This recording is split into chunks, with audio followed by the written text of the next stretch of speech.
Hey guys, hope everyone had a good weekend, good Thanksgiving. Hope you guys made a little bit of money yesterday. Today I'm just gonna go over my Google Sheet. This is the Google Sheet that I have been posting. I posted it for Thanksgiving and then I posted it for the Sunday main slate. And today just gonna kind of go over it, see some of my plays. Sorry about that, that was my dog. Just gonna go over some of the plays here that I picked. See how spot on or way off I was on some of these picks. So we'll kind of go game by game. And then in addition, I will go over my value in GPP plays that I posted for you guys. And we'll kind of go through each one, see how they did, where I went right, where I went wrong, what we could do to improve, and things like that. And then in addition, at the end, if we have a little bit of time, I might go over a few of my personal lineups and review those and see exactly what we did. So we'll start here with the DK Week 12 value and GPP plays that I posted. I just posted 3 value plays here for you. As you can see on that first one, it was the Carolina receivers, DJ Moore and Curtis Samuel. I had mentioned that DJ Moore was going to be a cash game for me, and that I think he was much more secure than Curtis Samuel. And so we can kind of see here, let's see what they did. These are the results page for DraftKings. So you see here it has the player's name, has their average ownership percentage. This is actually the average, and then this is what they were for the Millie Maker. So let's see here. Go. It's David Moore. All right. DJ Moore was at the top. All right. So we can see here. It is set by ownership percentage here. We can see that DJ Moore was the second highest average owned wide receiver. He was 26% average owned, and the Millie Maker, he was pushing 28%. And we can see here that he went 17.8 DraftKings points. I think his salary was 4.6K. If that's what 4.6K. And that's great. That's it, for cash games specifically. I think that's exactly what we want. We know his ceiling. We know that he easily could have caught 2 touchdowns. That's not out of the realm of possibility for him. We see that he almost got to those 100 yards. See here he saw 9 targets, caught 8 of them for 91 yards. And then, like I mentioned in here, I showed that it's a little more secure and he's a safer, better production because of his lower ADOT, and it'll be more effective on shorter throws throughout the middle of the field. And we see here that came true with his only 7.3 ADOT. So, he wasn't getting targeted deep down the field or anything like that. These were short throws that he was just making, some yards after catch for him. So, and in addition, we have Curtis Samuel. I picked him. I posted that he was just a strictly GPP play. He had a good pivot off of DJ Moore, and even I mentioned that he could be off of Kendrick Bourne as well. And so we can kind of see over here what he did. Curtis Samuel, he was only 4.1% owned on average, 4.3 in the Millie Maker, and he put up 12 points, and he was 3.8. So that's okay. That's not going to win you $1 million. That's not going to hit you a big GPP. And it's unfortunate when you go and look that he only saw 2 targets. And it's really unfortunate when you go and you look at his snap counts because he played 92% of the snaps. And for perspective, he only played 40% of the snaps one time all season, and that was week 8, I believe, where he played exactly 40% of the snaps, and that was his highest all year. So he played 92% of snaps, was out there for 54 of the offensive plays, and he only saw 2 targets. So as you can see, and as you probably know, it was extremely concentrated. It was between Christian McCaffrey and DJ Moore. Those 2 guys obviously just took up, as we can see over here, 37% of the target share, 30% of the target share. And everyone else was just pieced in here. So you did squeak out a touchdown. You don't feel good about it. because it's not going to win you a tournament. And that's what the GPP play was. So I consider Curtis Samuel a failure. DJ Moore I will consider a win because, like I said, he was a cash game staple guy for me. So, I will take those 17 points from DJ Moore. But those 17 points in a tournament might not turn out so well when he's the second highest owned guy. So it is what it is. Now we got Kendrick Bourne. And as I mentioned, Kendrick Bourne was a guy that I liked before Marquise Goodwin got out. I felt like he was going to go under the radar. I kind of felt like he was about to be what Dante Pettis was. And I think that was my biggest mistake was I didn't realize – trying to figure out a way to put this. So it wasn't that I didn't realize because I was on Kendrick Bourne for essentially the same reasons as I should have been on Dante Pettis, as he was going to be the number 2 guy. He was going to carry less ownership, and he was going to be in that exact same environment. He was going to be facing those exact same poor secondary, and it's frustrating that I use 0 Dante Pettis, and that is extremely frustrating because the process was already there with Kendrick Bourne, but I stuck with Kendrick Bourne instead of trying to think outside the box and think a little deeper. So that is where I went really wrong with Kendrick Bourne. And let's see here.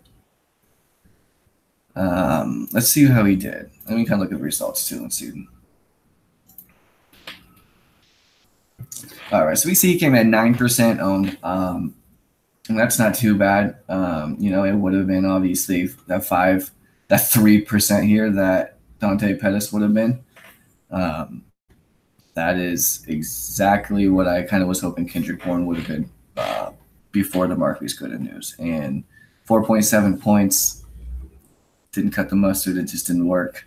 And let's kind of try to figure out why here. And as we can see, he only saw 3 targets. He saw 10% of the target share. It was the Kittle and Pettis show. Very concentrated offense, 39% target share, 23% of the target share. Market share of the air yards, 40%, 38%. 105 yards through the air, 15 average up target. Dante Pettis was the play, and that was a sharp play. And that, like I said, disappointed that I wasn't on that. And Kendrick Bourne was certainly a failure. Now let's go on to Austin Ekeler. Now this guy, as you can see, was one of my favorite plays, and I said that he would be by far my favorite value on the entire slate if we get word that Gordon is out. And as I mentioned in here, if Gordon was out, he's an automatic must play. He's a cash game play. He's a guy that you're going to need to have. But if Gordon is not out, I put in here that he has GPP upside because I didn't believe that Melvin Gordon was 100% healthy. There was just no way he was. This team was just a high favorite at home. The team total was just above average. And if Melvin Gordon, like I said, would get hurt and happen to leave the game like he did, Ekeler would shine. And let's kind of see what he did.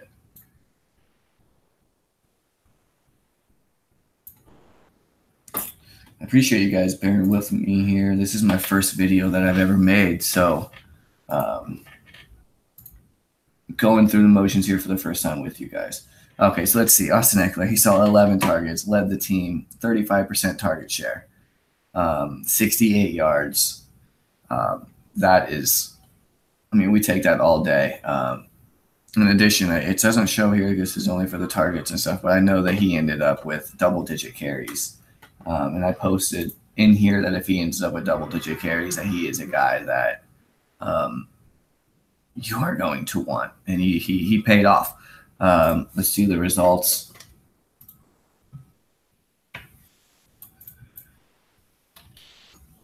Austin Ekeler came in at 7% owned, 26 points. He absolutely smashed.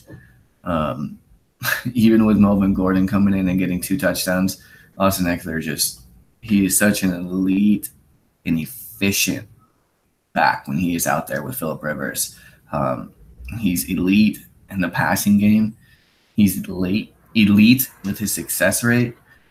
He's he's a guy that, with Melvin Gordon's injury, he's a guy where he's gonna be the chalk. If Melvin Gordon misses some time, I expect Austin Eckler to be extremely popular, and for good reason. So he was an absolute win.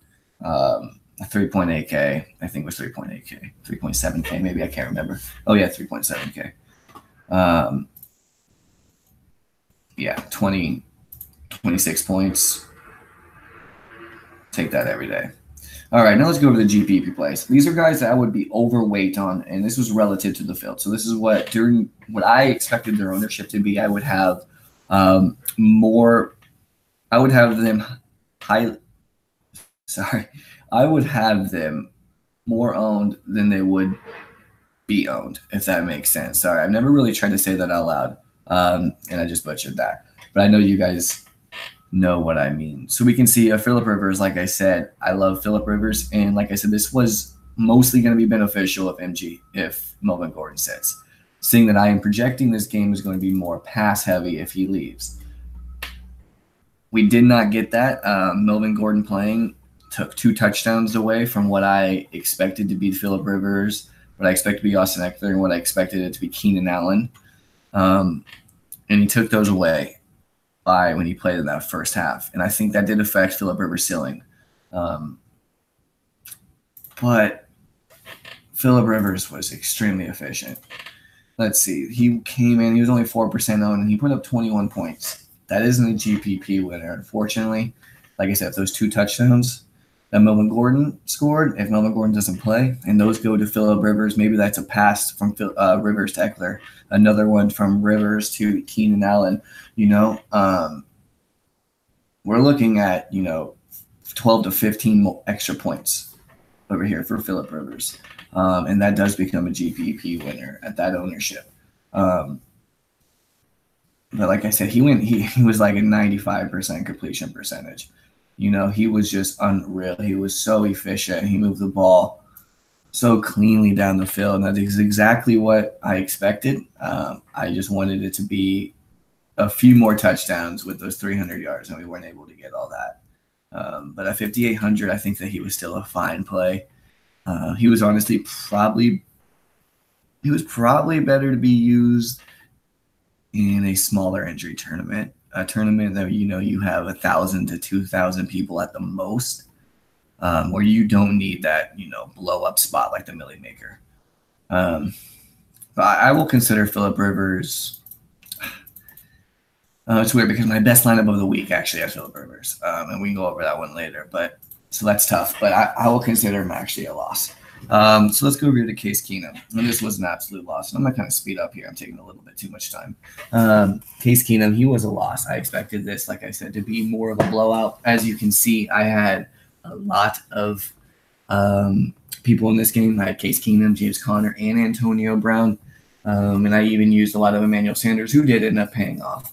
I used a little Cortland Sutton as well. And Jeff Hireman, who did nothing. So it didn't really work out. The game wasn't a shootout like I expected it to be. We can kind of see here what he did. He came in at 1% owned like that, but only put up 15 points. He scored a couple touchdowns. Just didn't have enough volume. Was playing with a lead. The game just didn't shoot out like I expected it to, and I was way off on that.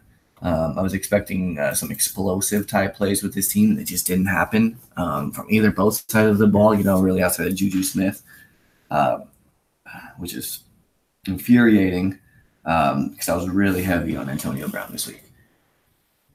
All right. So let's move on to James Conner. And quickly, as we know, I was all over James Conner. I love James Conner. Didn't pan out. 7,800. He just didn't get the touches. He didn't get the volume. Thinking it was, 13, 14 carries. Didn't get the targets. The game just didn't go as I expected, like I said. And, once that game went south, all of those guys that I had on there were just they were toast. And he was 20% on, put up 12 points. Not good enough. Extreme fail. So as we can see, we got to fail on Conner. We got to fail on Keenum. Rivers, that's mediocre because at 5.8K, 20-plus points, that's okay. But to win tournaments, didn't do what expected. Austin Eckler, huge win. Bourne, loss. Moore, win. Samuel, probably a loss. So now we go to Jalen Richard. And this was an extreme loss. I expected this guy to be used in the pass game. I expected the Ravens to get out to a lead early, and I expected them to play catch-up. And that is not what happened. Doug Martin was more effective than I thought. Jalen Richard only saw 4 targets, which was very surprising to me. He just wasn't involved. It wasn't effective. He just wasn't involved in the game plan. I think that he played I'm trying to think. I think he only played on like 50% of the snaps, which is honestly kind of what I expected. Didn't expect it to be crazy. I just expected Martin, I guess, to be as efficient as he was, and he was much more efficient than I thought. So that was a loss. Now we go to Keenan Allen. I loved Keenan Allen. He was my highest owned wide receiver on the entire slate. I thought he was in a great spot, and like I said, I expected this game to be a little more pass heavy for the Chargers, and that did not happen with Melvin Gordon. As we can see, though, he was 18% owned. He did put up 20 points, and he was my cash game staple. I used him in my cash game, and he was one of the first players I locked in there. So from that standpoint, I think that he was fine. He wasn't, a super GPP winner. He wasn't a guy that you have, and you're like a Juju Smith here who put him for 40 points, have 5% ownership. That's a huge edge here. He didn't give you that edge. Well, he didn't kill you. He was fine. And as a cash game staple, I think he was good play. Now, AB, this is frustrating. So, Chris Harris, back-to-back weeks now, has gotten shredded. He got shredded by Keenan Allen, and I got shredded by Juju Smith-Schuster. And we know that Juju Smith-Schuster has kind of became the number one wide receiver for this team. I knew that this was going to be a concentrated offense. We saw 17 targets, 13 targets. Would have liked that to be reversed. But Ben loves Juju. And, AB it didn't happen for AB. He saw 13 targets, caught down 9 of them, but only 67 yards. And this right here is the big thing. The 7.6 average depth of target, I think, really hurts AB. Because let's kind of look here and see what he did in 2017. Just for some perspective.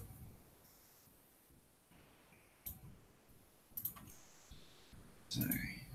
All right, Antonio Brown, 13.4 average depth of target. He had 7.8 the last game. That's not going to cut it. We need those air yards. He's just not getting the ball thrown deep in the air. It's not those big explosive plays that we were used to, and that's hurting him. And that and that hurt my lineup pretty bad this week. Like I said, AB was probably my third highest owned guy, next to Keenan Allen and DJ Moore. But that was my fault. I was way off on this game, and I paid for it. Now we got Jack Doyle. Jack Doyle. This guy is probably the most frustrating guy in the world. And actually, as I'm recording this, I see that he's actually out for the season with, I think, something with a hurt kidney. We don't look too deep. I just got an alert about it on my phone, which is frustrating because he is a guy that I've liked for the last couple of years. I take him in my best ball leagues, most of my season-long leagues, and the whole Eric Ebron thing this year has really frustrated me. This felt like a Jack Doyle game. He was playing all of the snaps. He was just, he was leading the team, leading the tight ends in the routes run. And this game was the complete opposite. For the first time all year, Eric Ebron completely outsnapped Jack Doyle. 71% for Eric Ebron, 55% for Jack Doyle. That didn't expect that in the slightest. And as I kind of look at it, like I said, we all know that Eric Ebron has been the red zone tight end all year, and I still expected that. I didn't expect Eric Ebron to put up a goose egg, but I didn't expect him to completely outsnap Jack Doyle. And once he did that, Jack Doyle becomes almost useless. He had the ownership. Not very many people were on Jack Doyle, and he did catch a touchdown. He was 7%. He did catch a touchdown, so he put up 11 points. If you use him for cash games, you're fine. But it wasn't on a lot of targets. He had 3 or 4 targets. It just didn't work out for him. And, as I kind of look at it, I can see here I wrote in the last 3 weeks, since Jack Doyle has returned, Eric Ebron has played 22, 38, and 40. And as I can see, there was a little bit of an increase. A steady trend going upward. Wasn't anything too drastic. But then seeing that Eric Ebron went all the way to 71 this week, and Jack Doyle went down to 55, it makes me think if I should have seen that coming. Maybe I should have seen that Jack Doyle's snaps were trending upward. So that was my fault. He was one of my highest owned tight ends, and I paid the price. Now, David Njoku. This guy has been a frustrating guy all year. He was a guy that I was high on. He was a top 3 owned tight end for me on the slate.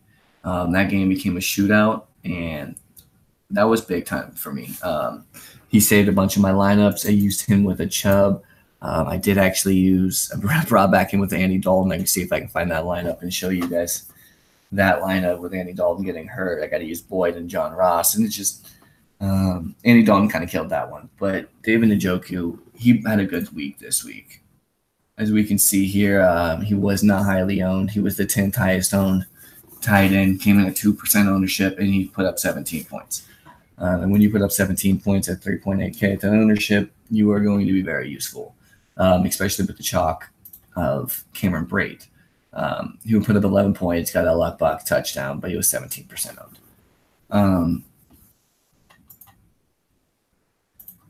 So, yeah, I think David Njoku was a good play this week. So now let's kind of go on. We'll go real quick just through the cheat sheet here. As we can see, my favorite player, Nick Chubb, he had a great game this week. See what he did. Nick Chubb came in at 22% owned, and he put up 27 points, almost 30 points. In a 6.3K, this is exactly what we want. He did his job. I thought he was good for some game stacks. I thought, you could have went a lot of different ways. Boyd was on the other side, who I thought was he was a fringe cash option. So there was a lot of different ways that you could have went to pair Nick Chubb to get him in your lineups. He was actually a little less owned than I kind of anticipated. I was kind of thinking he was going to push 30% this week. And he didn't, so it turned out well there. So now we can kind of go next quickly. DJ Moore, favorite player, as we know he already had a great game. We already went over him, so we'll go next. Leonard Fournette. Fournette, if you saw, he had a great game, but he did get ejected. He came in at 9% owned. He scored a couple touchdowns. He scored 25 points, and he did get ejected early. So it would have been nice to have him play a full game. Maybe he gets up to those 30 points, but he still did his job for being 6.7K this week. So he was a hit. Now we go over here, Oakland and Baltimore. My favorite player was Lamar Jackson. And as we see, we are going to, when I go over my lineup, he was my main cash lineup, the lineup that I posted in all of cash games, 50-50s, triple ups, double ups, single entries, etc. He was my cash game guy. He was my main guy, and he did well.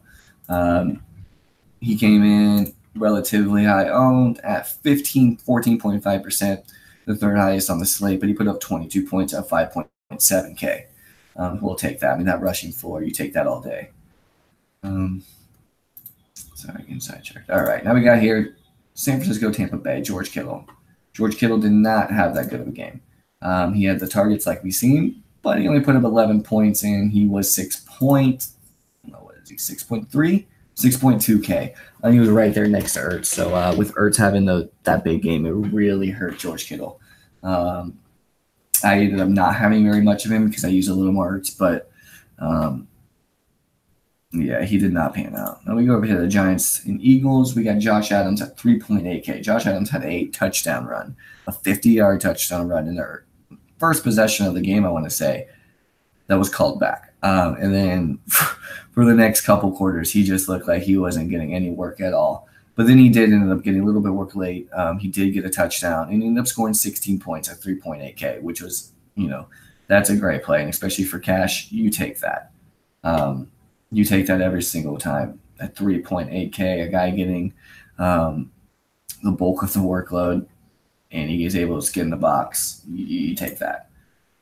New England versus the Jets. I love Julian Edelman. As you'll see, he was in my main lineup as well. There was a part in the game where he fell on his elbow, and I thought he was about to leave, and I was about to be crushed. But he put up 18 points and 7K. It's not ideal. He was in my main lineups. Like I said, he was in mostly of all those cash games, the smaller entry tournaments. So I will take those 18 points. I think that he did fine, could have done better. But you take those 18 points. That's a steady floor. All right, now we got Chargers and we got Arizona. Keenan Allen. Loved Keenan Allen. Like we already mentioned him. He had a steady 20-point game. You take that. Already went over him. Indianapolis. Jack Doyle. We already went over him. He did not pan out. Eric Ebron. All day. James Conner. Already went over him, and he did not pan out. So as we can see, guys, we had a few misses, but I think for the most part, we had a lot of hits down here for the favorite player of the game. So I hope you guys enjoyed that. Now here, guys, we can kind of look. My thing here can load. Let's see.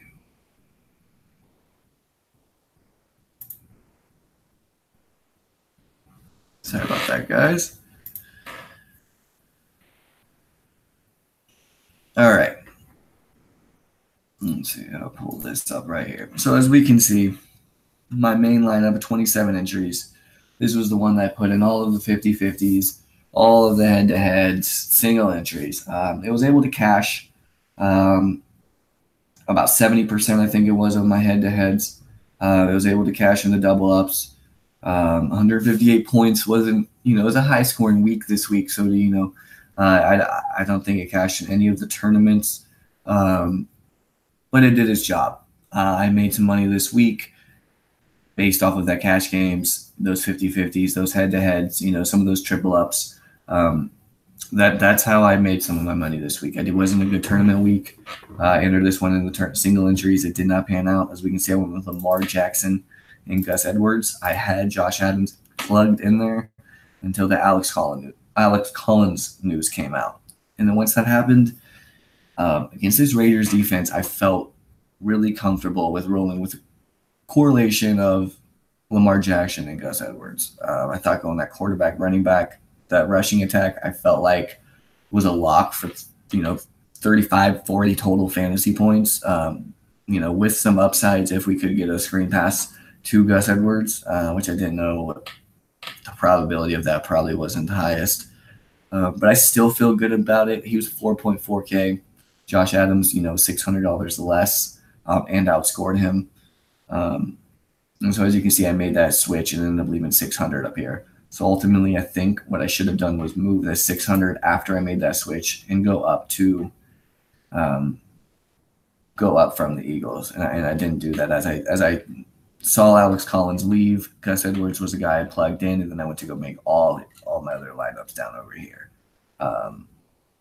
So 158 points. Like I said, I used Nick Chubb. I liked him a lot. DJ Moore, I liked him. Keenan Allen, Julian Edelman. As you guys can see, I used a lot of the guys who were my favorite plays on this list. I used Lamar Jackson. I used Keenan Allen. I used Edelman. I used Moore. I used Chubb. And I had Josh Adams in there. And then the switch made me go up to Edwards after the Collins inactive news. So as you can see, most of my stuff came from that list over here, and it was a successful week in cash games. I'll take it. When you're winning a little bit of money, you take it, and you're not going to complain. As we can see, this was another lineup that I did. I entered a few of these here and a couple three maxes, and also did a couple qualifiers that I did. Didn't have any success with it. I went with a little Tom Brady action, a little Tom Brady correlation with Edelman and Gronk. Bringing back with Elijah McGuire. He did not hit. Tom Brady was the highest owned guy in the slate. Wasn't the guy I was super interested in, but I did end up having a decent amount of interest in Edelman and Gronk and even a little bit of James White.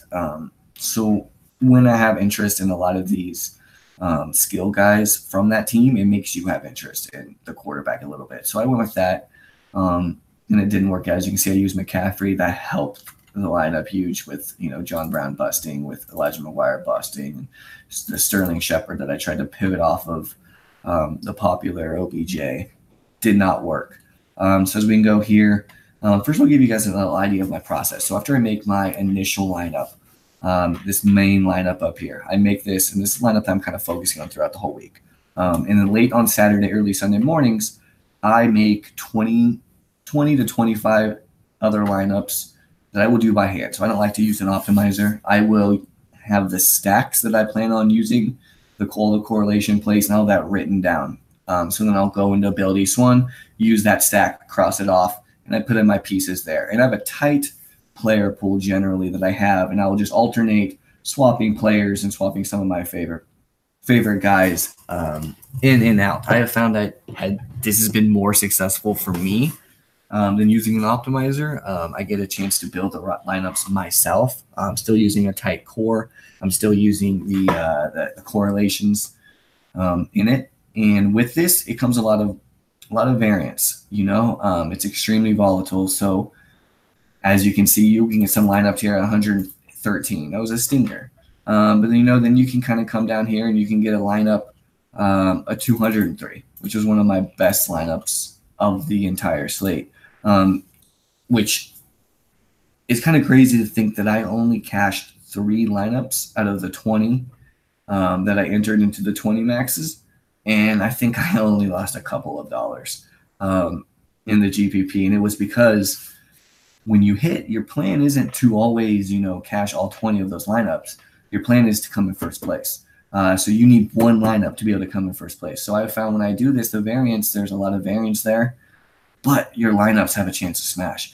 And so let's look at this lineup right here. The lineup 203 points, okay? And this was, I used Rivers, who was one of my GPP guys. I used Eckler, who was one of my GPP guys I was overweight on.